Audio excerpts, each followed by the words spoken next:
चाचा जी आप इसे समझाओ जरा, मैंने हाथ क्या उठा दिया, इसने तो तूफान मचा के रख दिया, पूरी रिश्तेदारी में मेरी नाक कटा दी है इसने। अब आप ही इसे समझाओ बड़े होने के नाते। बहू एक बार मेरी बात मान लो, मैं इस घर का बड़ा हूँ और तुम्हें पता है इस खानदान में हम लोगों की कितनी बदनामी हो रही है। एक बार मेरे कहने पे इसे माफ कर दो। चाचा जी आपको अपनी बदनामी की चिंता है बस। इस इंसान ने मुझे जानवरों जैसे पीटा था, मैंने 2 महीने खड़ी नहीं हो पाई थी और आप मुझसे कह रहे हो बदनामी की। और सिर्फ मुझसे ही की उम्मीद लगाई, मैं ही पिटी हूँ और मुझसे ही कहा जा रहा है कि रिश्ता निभाओ। मैं भी एक इंसान हूँ पर मुझे इंसान कोई नहीं समझता। बस मेरी गलती क्या है, मैं सिर्फ एक औरत हूँ ना। कितनी बार माफ करूँ, 1 बार 2 बार, बार बार कब तक पिटती रहूँ? मुझे भी दर्द होता है। अरे भाभी ये तो घर घर की कहानी है, छोटी मोटी बातें तो चलती रहती हैं। मैंने तो अपनी बीवी के ऊपर कितनी बार हाथ उठाया, ये तो छोटी सी बात है, जाने भी दो ना। आप अब इतनी बड़ी बात बना रही हो छोटी सी बात को। हाँ भैया आपने बिल्कुल ठीक कहा, छोटी सी ही तो बात है। जो पिटता है उससे पूछो ना, आपने तो पीटा है। जो पिटता है उसे दर्द होता है ना। गलती आपकी भी नहीं है, गलती तो इस समाज की है और मेरी है।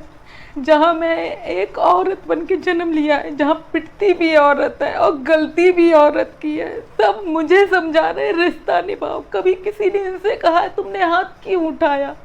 कोई नहीं कहेगा कि आप सब लोग ऐसे ही हो, औरत को पीटते हो फिर कहते हो गलती औरत की है क्योंकि वो मुंह चला रही है इसलिए पिटी है। अभी यही मेरा भाई होता, मेरा पिता होता तो इस पंचायत ऐसी नहीं होती, क्योंकि आप लोग सिर्फ इन्हीं की कहोगे, मेरी नहीं।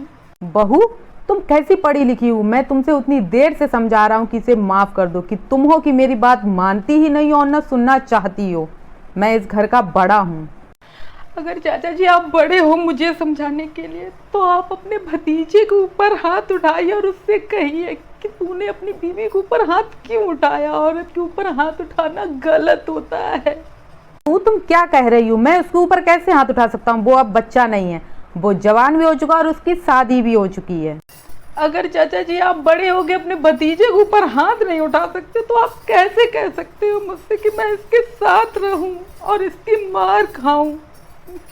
अरे भाभी जाने भी दो ना, जो हुआ सो। छोटी सी बात को आप पकड़ के बैठ गई हो, मिट्टी डालो पिछली बातों पर।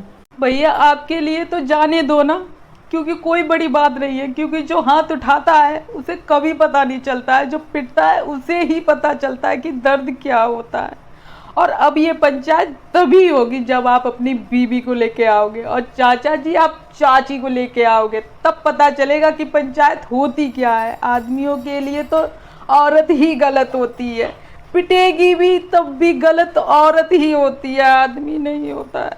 ये तुम क्या कह रही हो? मेरे ना घर में ना मेरे खानदान में औरतें पंचायत में नहीं आती हैं। क्यों चाचा जी? सिर्फ औरत बच्चा पैदा करने के लिए, घर की देखभाल करने के लिए। मैं तो नौकरी भी करती हूँ, बच्चा भी देखती हूँ और इस इंसान की मार भी खाऊं, लेकिन पंचायत में जाने का हक नहीं है।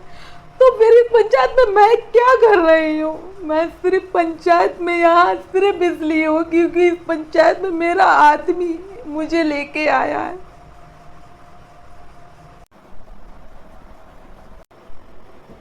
बहू सुनो तो।